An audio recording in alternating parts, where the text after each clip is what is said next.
Panoorin po natin ang pakinggan ang speech ni Vice President Inday Sara Duterte sa formal turnover of leadership ng Department of Education.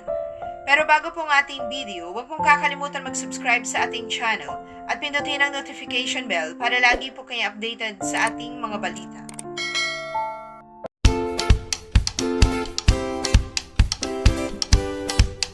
The program this afternoon should be a very happy, a joyous celebration. She wanted everyone to be happy.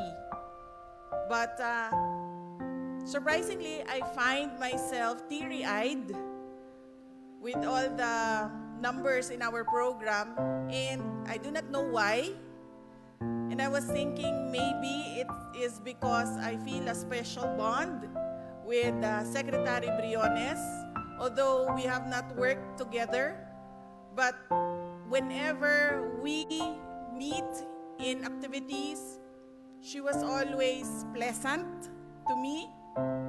She was never condescending with all the achievements in her professional career as compared to me, a very young 44-year-old politician. And she was always generous with her advice. So, I feel sad. Parang namimiss kahit na hindi kami magkatrabaho, parang namimiss ko si Secretary Briones sa darating ko na trabaho. And I'm truly happy that she committed to stay on as a consultant for the Office of the Secretary of the Department of Education.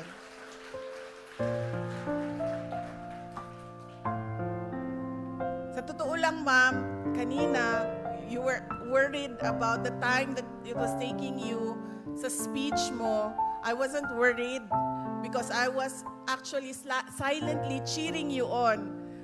The way that you were feisty, with classy, with your lecture sa lahat ng mga Pilipino. Ang inaalala ko lang kanina talaga, ma'am, is yung tuhod at yung legs. Because if I were standing that long, hinubad ko na po ang heels ko.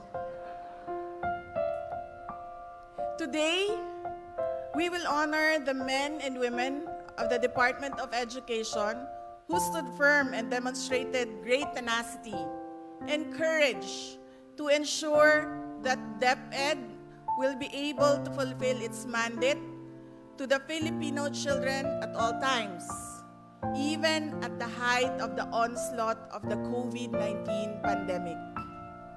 Headed by Secretary Leonor Magtolis Briones, DepEd adopted and implemented bold but necessary measures to provide Filipino children accessible and quality education, ensuring that learning is unhampered and our learners are not left out, while also ensuring the economic welfare of our teachers and the non-teaching personnel working under the organization. Secretary Liling is a force, and I am humbled and honored to follow in the footsteps of a much admired academic, public servant, social activist, and change maker. I would also like to acknowledge the equally devoted men and women, our undersecretaries and assistant secretaries, who supported Ma'am Liling in the last 6 years. Daghang salamat kaninyo.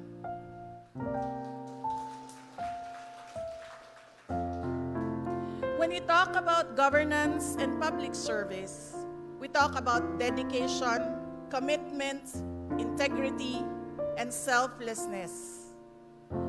Pinakyaw na yata ito lahat ni Secretary Liling. At nagpapasalamat kami na hindi niya ito ipinagdamot sa ating lahat. Sa kanyang pangunguna, ipinakita ni Secretary Liling kung paano natin mabibigyan ng mas makabuluhang na tulong ang sektor ng edukasyon sa pamamagitan ng pagtuon sa mga issue at mga problema ng mga kabataan at pagbibigay ng solusyon sa mga ito. Ma'am Liling, you have completed your mission, you fought the good fight, and we are all here today to celebrate the victories that you and the entire Department of Education have collected over the past 6 years of the Duterte administration. As you say, educational gains.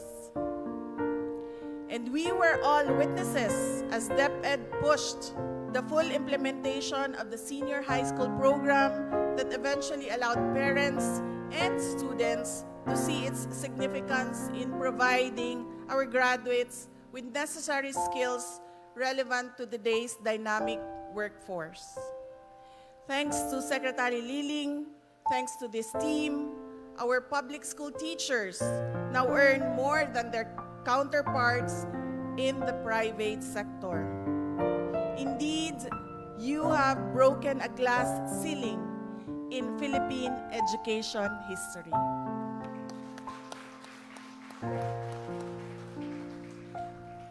While the challenges emanating from the COVID-19 pandemic, Secretary Liling's light shone the brightest as a leader, an educator, and a Filipina who has a deep concern for the education sector and love of country.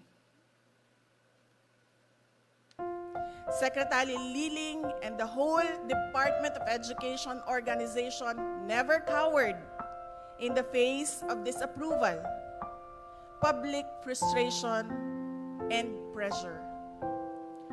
When some sectors called for an academic freeze, the response was academic ease.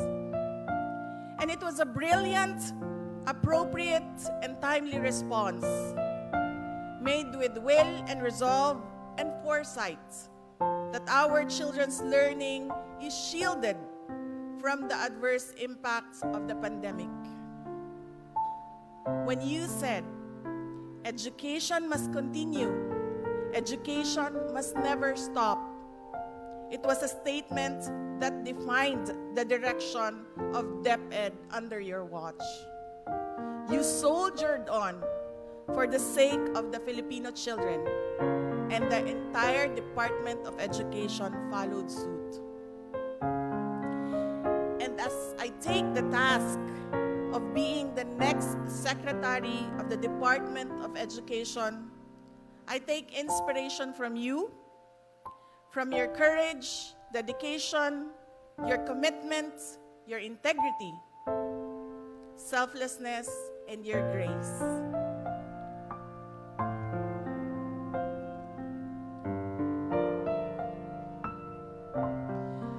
But I will also take the task with a reminder that we shall continue to find ways to improve basic education in terms of access, equity, quality, resiliency, and governance.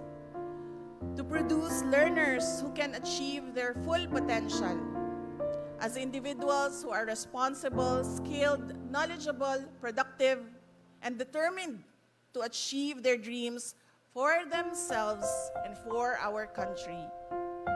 We look forward to working with you as we take on the task of helping our children become our country's assets. Maraming salamat, mabuhay kayong lahat.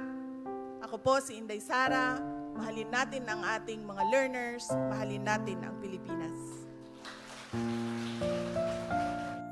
Maraming salamat po sa inyong panunood. Huwag pong kalimutan mag-subscribe para sa iba pang showbiz updates.